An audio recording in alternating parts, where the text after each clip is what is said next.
In July 1944, the war pauses, not on the beaches of Normandy, not under artillery fire, but inside German command rooms thick with smoke, maps, and dread. The invasion has already happened. France is burning. Allied troops are pouring inland. And yet, in Berlin, the war feels unfinished, incomplete, suspended. Across long oak tables, intelligence officers spread reconnaissance photos and intercepted radio chatter.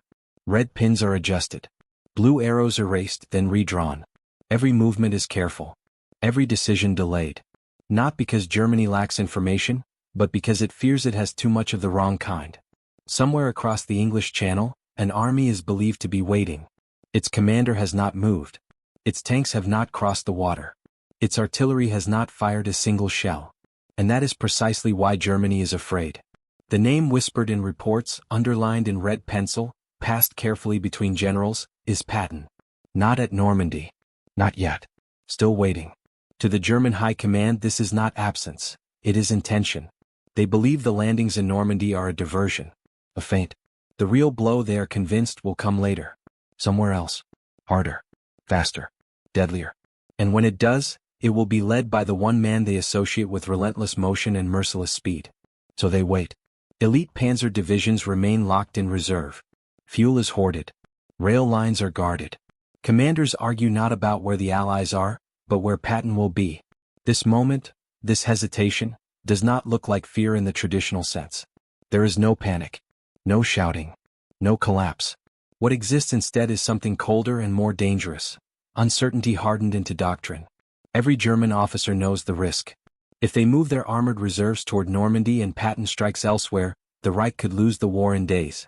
If they wait, and Patton never comes, they lose something just as precious. Time. Outside the command rooms, soldiers fight and die in hedgerows. Normandy bleeds. Requests for reinforcements grow more desperate by the hour. But the answer from above remains restrained, cautious, delayed. Wait. Because Patton is still out there. In England, Allied camps bustle with activity that looks real enough to be threatening. Tanks appear on aerial photographs. Radio traffic hums with convincing urgency. Supply depots seem active. Roads show signs of use. To German analysts, it all points to one conclusion. A massive force is being held back for a second invasion. They do not know that many of these tanks are inflatable. They do not know the radio operators are actors. They do not know the army they fear does not exist. What they do know is Patton's reputation. They remember North Africa, how his forces moved with brutal speed. They remember Sicily, how he ignored expectations and drove hard, fast, and far. They remember how his name appears again and again wherever German lines collapse unexpectedly. Patton does not fight cautiously. He does not pause to consolidate. He does not wait for permission. And so Germany assumes the worst, that his silence is deliberate. Maps become instruments of anxiety. Every coastline feels vulnerable. Every delay feels fatal. German commanders begin fighting a battle that exists only in their minds. A battle against a future attack that never arrives. This is not deception in the traditional sense. No bombs fall. No fleets move. No soldiers advance. And yet the effect is devastating. Entire divisions are immobilized by expectation. Strategic flexibility is lost not through force, but through fear of being wrong. In this moment, the war becomes psychological. Germany is no longer responding to what the Allies are doing, but to what Patton might do. And that difference matters.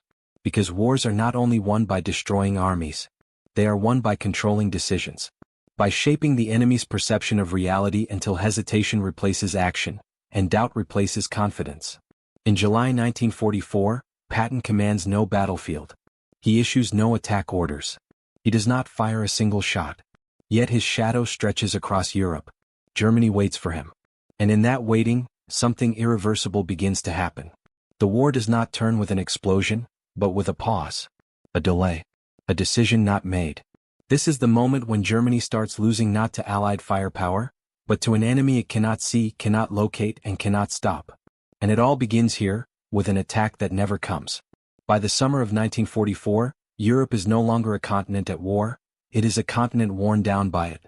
Cities lie scarred beneath bomb craters. Rail lines twist like broken veins across the countryside. Forests that once hid birds now hide artillery. Every road carries soldiers who have marched too long, slept too little, and learned to fear silence as much as gunfire. Yet the most important battlefield of this moment does not exist on land or sea. It exists inside the mind. Germany's war machine, once driven by speed and audacity, now moves cautiously, burdened by calculation. The early years of lightning war are gone. Blitzkrieg has given way to something slower, heavier, more defensive. And nowhere is this transformation more evident than in the way decisions are made. In command headquarters from Berlin to Paris, maps dominate the walls. They are marked not only with enemy positions but with questions. Circles without certainty. Arrows that stop short. Entire regions shaded with doubt. Where will the next blow fall? After Normandy, logic says Germany should respond with everything it has. The beaches are congested. Allied supply lines are vulnerable. A decisive counterstroke could still change the war's course. German officers know this. Many argue for it. But logic is no longer enough. Because logic assumes the enemy behaves predictably. And Patton has taught Germany that prediction can be fatal. This is a different kind of war. One where anticipation replaces action, and fear of misjudgment outweighs fear of defeat. German commanders are no longer planning how to defeat the enemy in front of them. They are planning how to avoid being destroyed by an enemy who might appear somewhere else. Every coastal sector becomes suspect. Every quiet front feels dangerous. Every absence feels intentional. This psychological environment reshapes the terrain itself. Normandy's hedgerows are not just physical obstacles. They are symbols of entrapment. To commit forces there is to risk being caught in the wrong place when Patton finally moves. The German High Command understands one truth above all. They do not have enough resources to be wrong. Fuel is scarce. Trained crews are irreplaceable. Air superiority is lost. Every panzer division represents not just strength, but insurance against catastrophe. And insurance is not spent lightly. So instead of massing power, Germany disperses attention.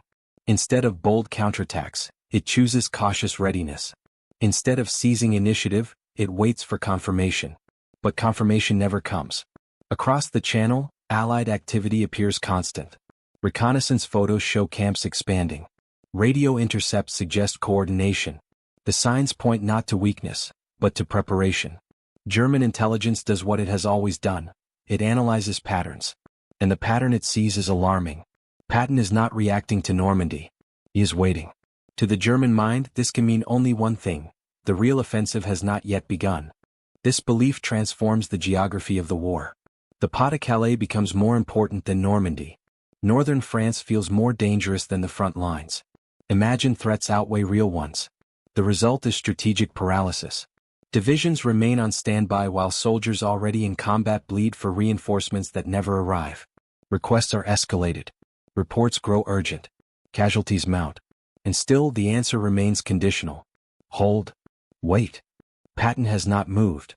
In this atmosphere, anticipation becomes exhausting. Commanders sleep less. Decisions take longer. Confidence erodes quietly, not through defeat but through doubt. This is how wars begin to tilt, not with dramatic collapses but with subtle shifts in mindset. When leaders stop asking, "How do we win?" and start asking, "What if we're wrong?" The German war effort in mid-1944 is defined by this question. What if Normandy is only the beginning? What if Patton strikes elsewhere? What if committing now means losing everything later? These questions do not produce answers. They produce hesitation. And hesitation in war is rarely neutral. It favors the side that moves. As Allied forces expand their foothold in France, the psychological weight of waiting grows heavier. Germany is still powerful, still dangerous, still capable of inflicting enormous damage. But it is no longer decisive. Because decisiveness requires belief. And belief requires clarity. Patton provides neither. By doing nothing, he forces Germany to imagine everything. And in doing so, he turns Europe itself into a chessboard of anxiety, where the most dangerous squares are not those under attack, but those untouched, quiet, and unresolved. This is the world in which Germany now fights. A world where anticipation shapes strategy. Where fear shapes movement. Where the unseen carries more weight than the visible. And in this world, the absence of Patton is not reassuring. It is terrifying. Long before July 1944, long before Germany waited for an attack that never came, the idea of Patton had already taken shape in the German mind. Not as a man, but as a pattern. To German intelligence officers studying Allied commanders during World War II, Patton does not appear random. He appears dangerous in a very specific way. Where other generals move cautiously, he accelerates. Where others consolidate gains, he pushes deeper. Where doctrine demands restraint, Patton chooses momentum. And momentum, the Germans know well, is what once made their own armies unstoppable. They first take notice in North Africa.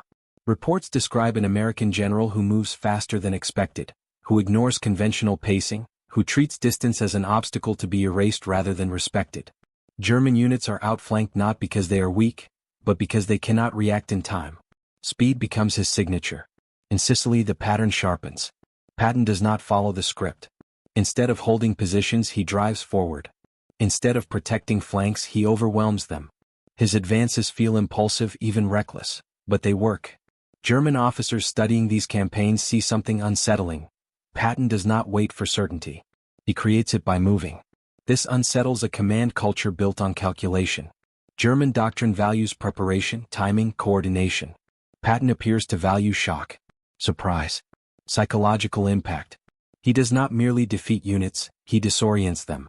By the time German commanders understand what he is doing, he is already somewhere else. These lessons do not fade. They accumulate. By the time Patton returns to England in 1944, his reputation has grown beyond his actual commands. To the German high command, he is no longer just a general. He is a variable that destabilizes planning itself. Other Allied commanders are studied as forces. Patton is studied as a risk. German intelligence builds profiles. They note his aggressiveness, his disdain for static warfare, his belief that speed saves lives by ending wars faster. They note his public persona, loud, uncompromising, theatrical. And they make a critical assumption. A man like this would never accept a secondary role. So when the Normandy landings occur without Patton at the forefront, Germany does not see absence. It sees misdirection. In their analysis, Patton's inactivity becomes proof of intent. They assume the Allies would never waste their most aggressive commander on a supporting role. Therefore, the attack they have seen cannot be the main effort. The logic feels sound. And that is what makes it so dangerous. German intelligence officers are not foolish. They are not careless. They are methodical, and that method leads them deeper into error. Every report from England reinforces the illusion. Radio traffic increases. Dummy formations appear credible. Supply activity seems real. Most importantly, Patton remains visible. Not on the battlefield, but in command. To the Germans, this visibility matters. A commander who disappears may be sidelined. A commander who remains prominent is waiting. And waiting, in Patton's case, has never meant inactivity. So Germany begins to plan around a threat that exists mostly in expectation. Defensive resources are allocated not based on Allied strength, but on Allied potential. Entire regions are reinforced because Patton might strike there. This transforms him into a phantom, a presence defined not by action but by anticipation. The paradox is subtle but decisive. The less Patton does, the more Germany believes he is about to do something extraordinary. German planners imagine worst-case scenarios. A sudden landing in the Pas-de-Calais. A rapid breakout aimed at splitting their forces. A drive so fast it collapses command cohesion before response is possible. These fears are not irrational. They are based on history, on patterns, on a man who has never waited when he could advance. And so Patton becomes a strategic gravity well. German attention bends toward him. Resources orbit his potential moves. Decision-making slows as planners try to anticipate a future that refuses to clarify itself. In this way, Patton's greatest weapon is no longer his army. It is expectation. By mid-1944, German officers are not asking whether Patton will attack. They are asking when and where. And because the answer remains unknown, they treat every possibility as equally dangerous. This creates a paralysis disguised as prudence. From Berlin's perspective, holding back reserves is not fear, it is responsibility. It is the price of being ready. But readiness without action becomes stagnation. And stagnation in a fluid war is fatal. Patton understands this instinctively. He understands that reputations fight battles long before armies do. That enemies respond not only to what you do, but to what they believe you are capable of doing. And so he allows the myth to grow. He does not rush to prove himself. He does not correct assumptions. He does not reveal intentions.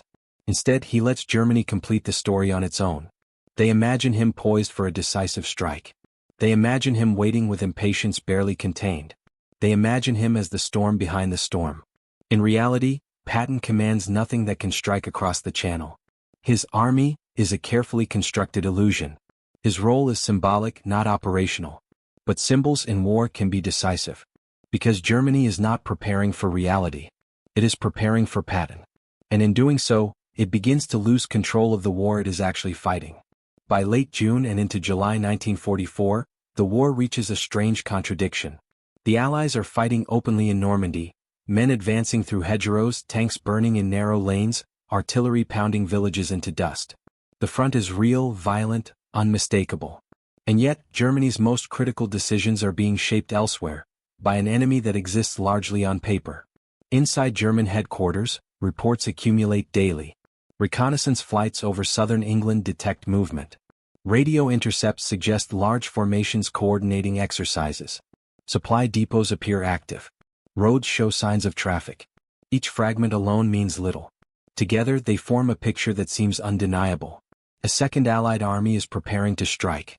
German intelligence officers assemble these fragments carefully, aware that the margin for error has disappeared. This is not 1941 when Germany could afford bold gambles.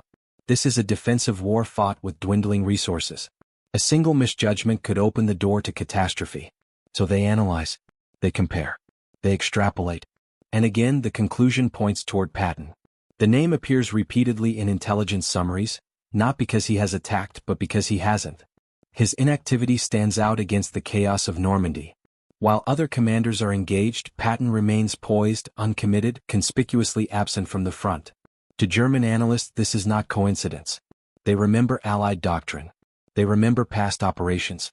They believe that no rational enemy would expend its strongest deception asset without purpose. The logical conclusion seems inescapable. Normandy is not the main effort.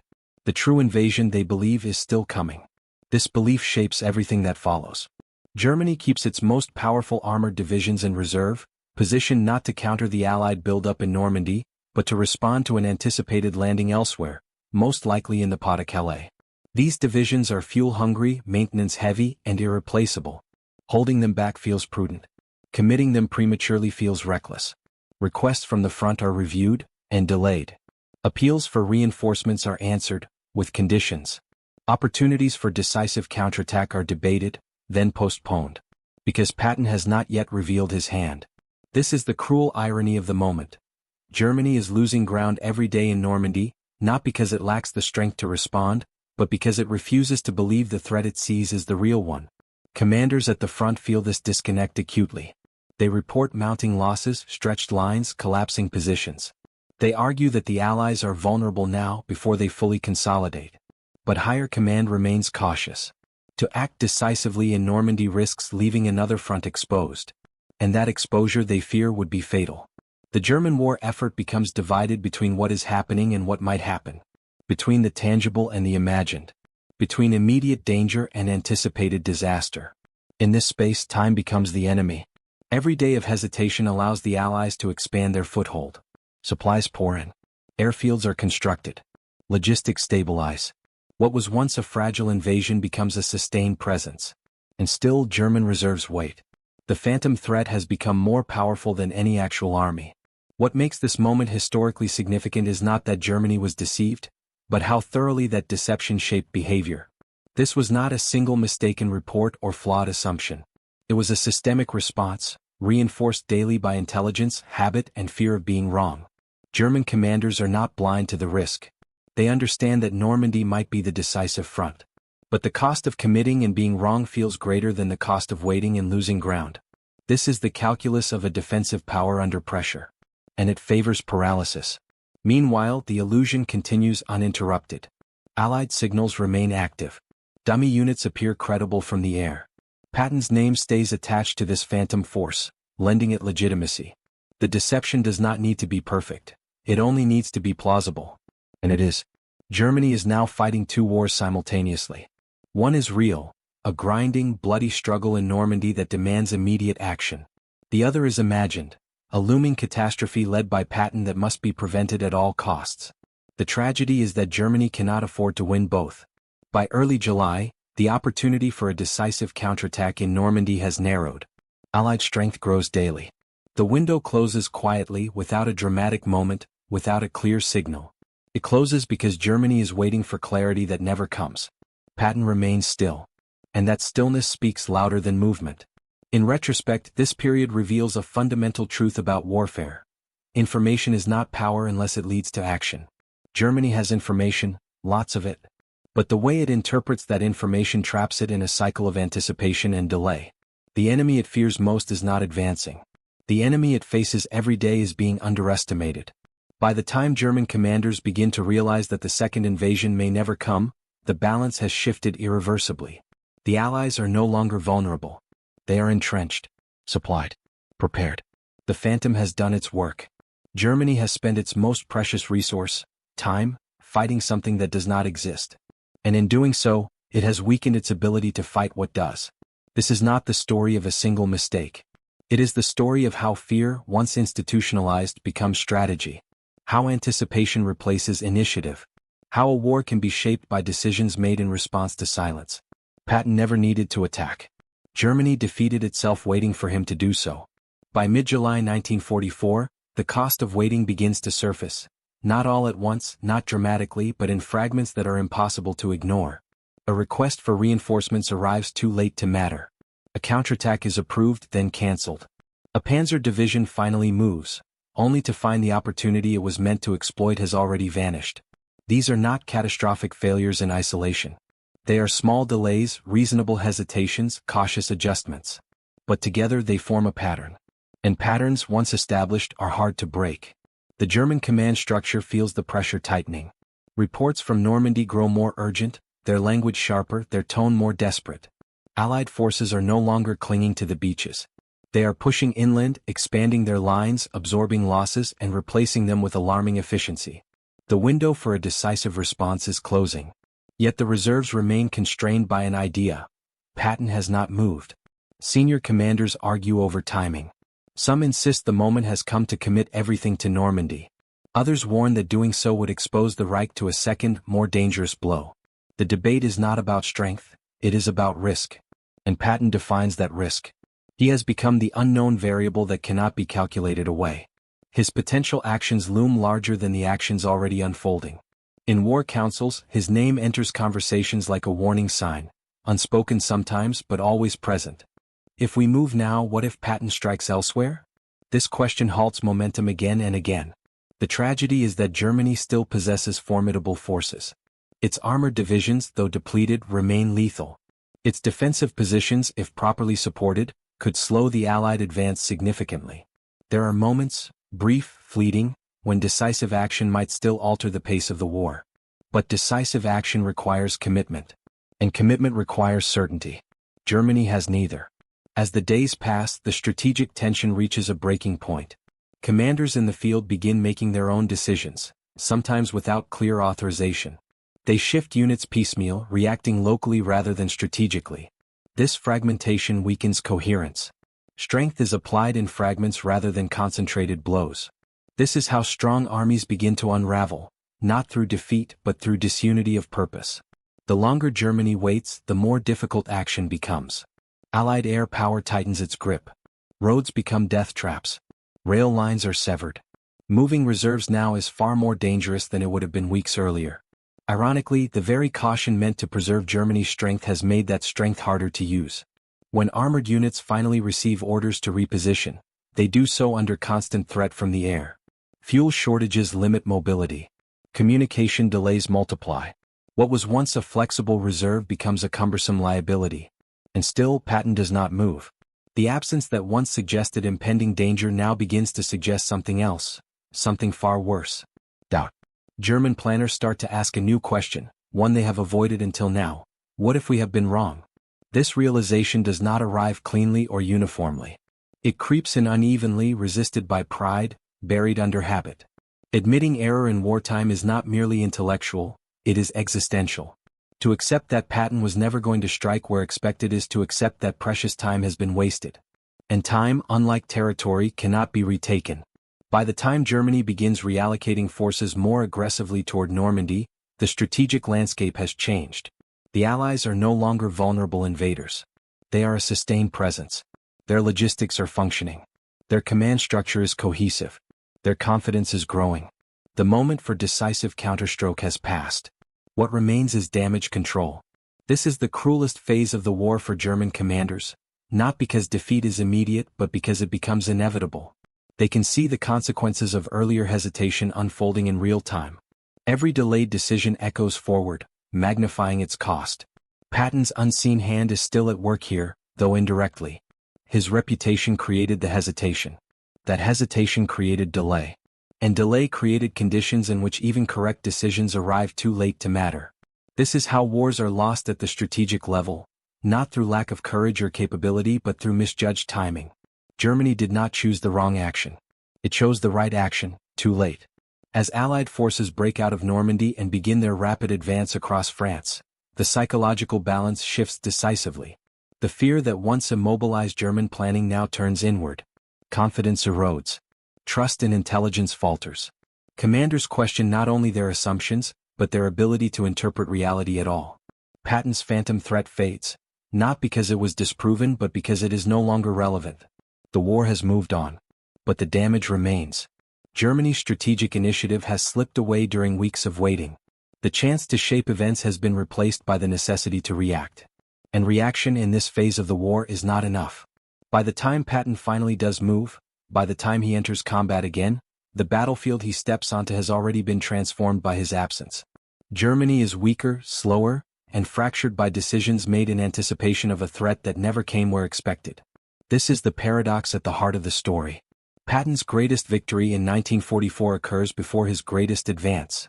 It is achieved not through attack, but through delay forced upon the enemy. And by the time Germany realizes this, the war's direction is no longer in doubt. If the maps tell the strategic story of Germany's hesitation, the command rooms reveal its human cost. Behind closed doors, away from propaganda posters and public speeches, the atmosphere is heavy, not with panic but with exhaustion. Cigarette smoke hangs low under harsh lights.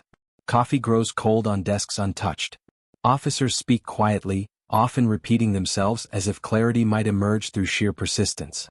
This is where the war is felt most deeply, not in explosions but in decisions that refuse to settle. German commanders are trained for action. Their doctrine prizes decisiveness, clarity, and execution. Yet in mid-1944, they find themselves trapped in a war defined by uncertainty. Every choice feels provisional. Every order feels reversible. Every plan carries an invisible asterisk. Unless Patton moves. Inside these rooms, waiting becomes a psychological burden. The longer nothing happens, the more significance is assigned to that nothing. Silence is interpreted as preparation. Inactivity becomes intent. Officers review intelligence late into the night, searching for confirmation, some signal that will finally resolve the uncertainty. They argue over aerial photographs, debating whether shadows indicate real armor or decoys. They listen to radio intercepts repeatedly, parsing tone, cadence, implication. No one wants to be the officer who misreads the moment. The fear here is not of defeat, it is of error. To commit forces to Normandy and be wrong would mean opening another front unprotected. To hold back and be wrong would mean losing the battle already underway. Both outcomes feel catastrophic. The difference is psychological. One is an action taken, the other is an action avoided. Avoidance feels safer. This mindset spreads quietly through the chain of command. Subordinates sense hesitation from above and mirror it below. Orders become conditional. Language softens. Where once directives were sharp and absolute, they now include caveats. Prepare to move. Remain ready. Await further confirmation. These phrases repeat day after day, eroding confidence. For many officers, this is the most demoralizing phase of the war. Not because defeat is certain, but because agency is slipping away. They are no longer shaping events. They are reacting to possibilities. Personal diaries and later testimonies hint at this internal strain.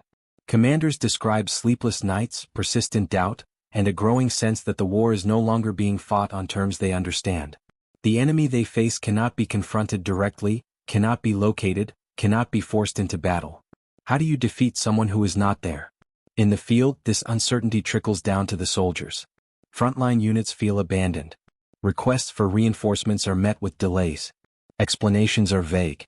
Morale suffers not only from casualties, but from the sense that the larger plan is unclear. Trust begins to fray. Some commanders begin to question intelligence itself. Others cling to it more tightly, fearing that ignoring it would be worse than misinterpreting it. The command rooms become echo chambers, reinforcing assumptions rather than challenging them. Patton's absence plays a central role in this dynamic. His reputation amplifies doubt. Officers do not need proof that he is coming, they need proof that he is not. And that proof never arrives. This creates a uniquely corrosive form of stress. Unlike fear of a visible enemy, which can be channeled into preparation and defense, fear of an unseen one has no outlet. It accumulates, turns inward, and undermines judgment. Some officers argue passionately for action, urging commitment to Normandy before it is too late.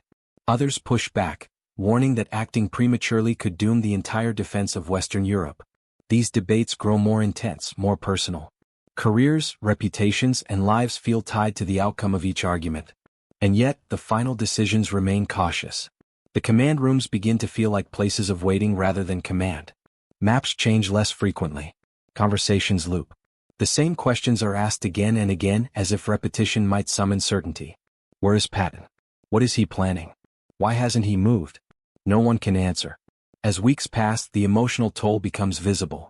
Officers age rapidly under the strain. Confidence erodes not through humiliation, but through prolonged indecision. The war becomes something endured rather than directed. This is the quiet collapse that history rarely dramatizes. No dramatic shouting matches. No sudden breakdowns. Just a slow, grinding realization that control is slipping. By the time clarity begins to emerge, by the time it becomes apparent that the feared second invasion is not coming, the emotional damage is already done. Trust in judgment has weakened. The habit of hesitation has set in.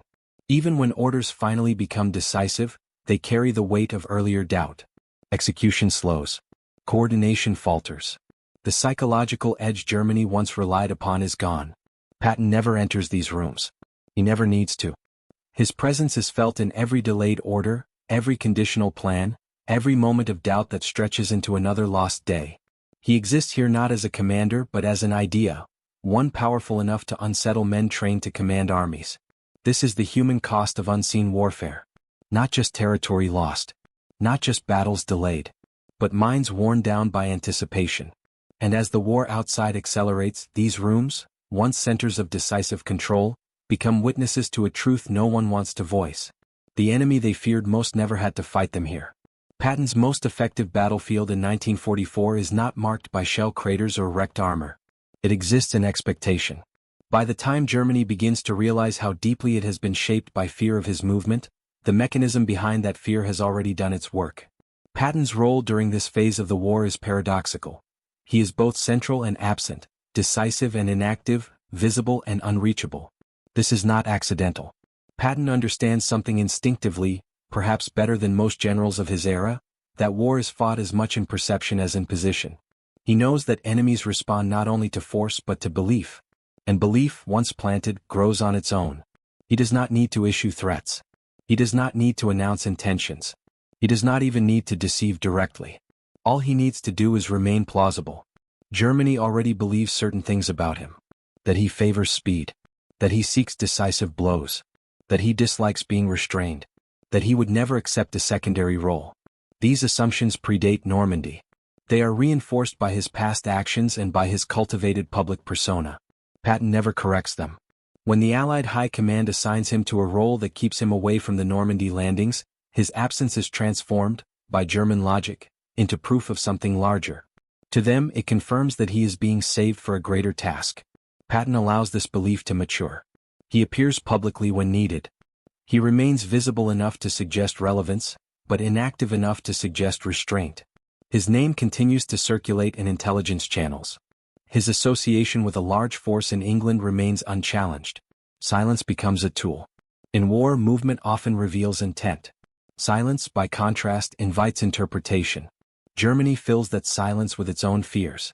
It imagines Patton preparing something overwhelming, something that will punish premature commitment elsewhere. Patton never has to fabricate these fears. He simply does not interrupt them. This is unseen warfare at its most effective. No direct confrontation. No engagement. Just the shaping of enemy behavior through anticipation. The brilliance of this dynamic lies in its asymmetry. Germany invests enormous cognitive and material resources responding to Patton's potential actions. Patton invests nothing beyond patience. Every German decision constrained by his imagined movement is a victory achieved without expenditure. Entire divisions are held back. Operational plans are delayed. Strategic options narrow. All because Patton might move. And the longer he does not, the stronger the belief becomes that when he finally does, it will be catastrophic. This is the psychology of deterrence, applied not through weapons but through reputation. Patton's earlier campaigns have already demonstrated his capacity for rapid exploitation. German officers know that once he breaks through, containment becomes nearly impossible. This fear magnifies his perceived threat beyond the actual forces he commands. So Germany treats him not as one commander among many, but as a singular danger, an event rather than a unit. The result is strategic distortion. German planning becomes reactive, defensive, conservative. Instead of shaping the battlefield, it waits for Patton to reveal himself. Initiative is surrendered not because of defeat, but because of caution reinforced by imagination. Patton meanwhile remains still. This stillness is not passive. It is loaded with meaning by the enemy. Every day he does not act deepens their commitment to the belief that he is about to. This is how absence becomes presence. In hindsight, it is tempting to see this as a carefully orchestrated deception, planned in detail. In reality, it is more subtle. Patton does not need to understand every consequence of his silence for it to be effective. He only needs to understand that reputation, once established, does not require constant reinforcement. It sustains itself. Germany's intelligence apparatus does the rest. By the time the illusion begins to unravel, the damage is already embedded in the timeline of the war. Opportunities lost cannot be reclaimed. Decisions delayed cannot be undone. The enemy that Patton never fought directly has already been weakened. This is not victory in the conventional sense. No territory is taken. No enemy unit is destroyed. But the strategic effect is profound. Patton has influenced the course of the war without issuing a single attack order. This kind of power is rare in warfare. It depends on credibility, history, and the enemy's willingness to believe. It cannot be manufactured overnight. It is earned through action, then weaponized through restraint. Patton's unseen warfare reveals a deeper truth about conflict. The most effective actions are sometimes those that force the enemy to act against themselves. Germany's fear leads it to conserve strength at the wrong moment. That conservation becomes stagnation. Stagnation becomes loss. Patton never needs to exploit this directly. By the time he returns to active command, the strategic environment has already shifted in the Allies' favor. The breakthrough in Normandy has occurred. The race across France is about to begin. And when Patton finally does move again, it is not as a surprise, but as a confirmation. Germany is no longer waiting for him. It is trying to catch up. His unseen warfare has ended, not because it failed but because it succeeded. The enemy he haunted has already been shaped by the fear of him. And fear, once it has altered decisions, cannot be undone. There is no single moment when Germany's certainty breaks. No announcement. No admission. No order stamped with regret. Instead, the collapse comes quietly, like a structure weakened from within, giving way not under sudden force, but under accumulated strain. By late July and early August 1944, the evidence is unavoidable. The feared second invasion has not materialized. The massive blow led by Patton, anticipated for weeks, has not come where it was expected. Normandy, once dismissed as a diversion, has become the undeniable center of gravity. This realization does not arrive as relief. It arrives as dread. Because to accept it is to accept something far worse. That Germany has already paid the price for believing otherwise. Commanders begin to reassess past decisions with a new lens. Orders delayed. Reserves withheld.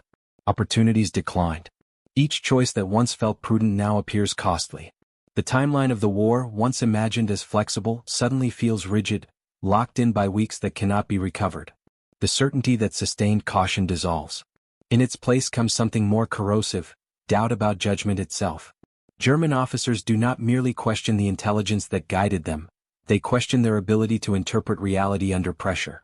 If Patton's absence was misread for so long, what else might they be misunderstanding? What assumptions still shape decisions unnoticed?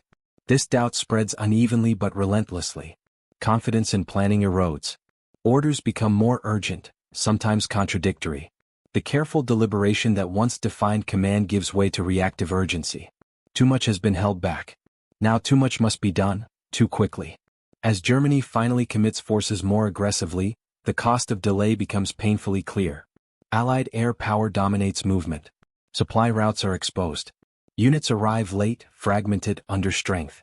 What might once have been decisive counterstrokes now become desperate attempts to slow an enemy that has already gathered momentum. The shift in mindset is stark. Earlier, Germany feared being wrong by acting. Now it fears being wrong by not acting fast enough. But speed, once surrendered, is difficult to reclaim. The psychological balance flips. Patton, once the looming threat, fades into the background, not because he is no longer dangerous, but because the war has moved past the point where anticipation matters. The Allies are advancing everywhere. The front is fluid. The danger is no longer hypothetical. It is present. For many German commanders, this is the most disorienting phase of the war. The enemy they prepared for never arrived. The enemy they underestimated has grown too strong. The clarity they waited for came only after its usefulness expired. This is where morale suffers its deepest wound. Not from defeat in battle, but from recognition of wasted time. Soldiers sense the change. Orders are sharper, more urgent. Movements are riskier. Losses mount faster. The careful restraint that once defined operations is replaced by forced momentum, driven by necessity rather than choice. And necessity is a harsh commander. The collapse of certainty also reshapes leadership dynamics. Trust in centralized decision-making weakens. Field commanders act more independently, sometimes ignoring broader strategy to address immediate threats. Coordination suffers. The cohesion that once held the defense together begins to fracture. This fragmentation is not chaos, but it is irreversible. The war has entered a phase where Germany reacts rather than anticipates, where initiative belongs firmly to the Allies, where Patton's earlier absence has already done its work by removing Germany's ability to choose the terms of engagement. The realization is sobering. The fear that once immobilized German planning did not protect them from danger, it delayed their response to it. And in war, delay often carries a heavier penalty than error. As the Allied advance accelerates, the strategic question that haunted German command rooms for weeks, where will Patton strike, is replaced by a more immediate one. How do we survive what is already happening? The phantom threat dissolves, but its effects remain embedded in the present. The war's trajectory has been altered not by deception alone, but by the way that deception interacted with fear, habit, and caution. This is the true collapse, not of armies but of certainty. Germany no longer waits. It can't afford to. But the time it spent waiting has already reshaped the outcome. And in the space between anticipation and action, the war has slipped beyond its grasp. Wars are often remembered by what can be seen. Battles. Explosions. Maps with arrows carved across them. But beneath every visible clash lies something quieter, more decisive, the moment when belief changes. In 1944, Germany did not lose ground because it was weaker in numbers or courage alone. It lost ground because its understanding of reality fractured. The enemy it feared most shaped its behavior without appearing, without advancing, without firing. This is the paradox at the heart of Patton's unseen warfare. Power does not always require presence. Sometimes, power exists in anticipation, in the space between what is known and what is feared. It operates through reputation, memory, and expectation. It influences not by force but by probability. Germany's mistake was not believing Patton was dangerous. Patton was dangerous. The mistake was allowing that belief to dominate every decision. Fear, when disciplined, can sharpen judgment. But fear, when elevated to doctrine, becomes paralysis. Germany treated uncertainty as something to be waited out rather than confronted. It assumed clarity would arrive on its own. It never does. Clarity in war is created by action, not patience. And by choosing to wait for certainty, Germany surrendered initiative, the one advantage it could not afford to lose. Patton's role in this dynamic reveals a deeper truth about leadership and conflict. A leader's past actions do not remain in the past. They echo forward, shaping how enemies respond long after the battlefield has gone quiet. Patton had already taught Germany how he fought. In 1944, he taught them how he didn't have to. This is power without presence, the ability to shape outcomes by influencing how others think, hesitate, and choose. It is rare. It cannot be improvised. It is earned through consistency, reputation, and the enemy's willingness to believe. Germany believed. And that belief guided its hands at the most critical moment of the war. In the end, Patton's unseen influence reminds us that history is not only driven by actions taken, but by actions delayed, by opportunities missed, by decisions made in response to ghosts rather than realities. The most decisive battles sometimes leave no ruins behind. They take place in rooms, in minds, in moments where hesitation feels safer than commitment. And when those moments pass, the consequences are permanent. When Patton finally returns to the battlefield in force, his advance across France is swift, aggressive, unmistakable. To many observers, it looks like the beginning of his impact on the war. In truth, it is the continuation. The outcome has already been shaped. Germany no longer fears where Patton will strike. It fears how far he will go. The question that once paralyzed command rooms, "Where is he?" has been replaced by another, far more urgent one. Can we stop him at all? By the time Patton's tanks race forward, the strategic balance has shifted beyond recovery. The hesitation born of his earlier absence has done its work. Germany's reserves are scattered. Its responses are late. Its confidence is fractured. The war now moves at Patton's pace, not Germany's. This is the final irony. The man Germany feared most when he was not fighting becomes unstoppable once he is. The delay meant to protect the Reich instead ensures its unraveling. History often credits victory to decisive battles, to bold charges and dramatic breakthroughs. But beneath those moments lies something less visible, yet just as powerful: the shaping of enemy decisions before the battle ever begins. Patton never needed to deceive Germany with lies. He let them deceive themselves. They filled silence with assumptions. They filled absence with fear. They filled uncertainty with delay. And in doing so, they surrendered control of the war's rhythm. This is the legacy of unseen decisions. A reminder that wars are not only fought with weapons but with expectations. That the most dangerous enemy is sometimes the one you prepare for instead of the one in front of you. Germany waited for Patton. And while it waited, the war moved on. When the first shot finally came, it was already too late. Not because Patton was unstoppable, but because the moment to stop him had passed in silence. This is how the war was won before the first shot was fired. Not on the battlefield, but in the space between fear and action.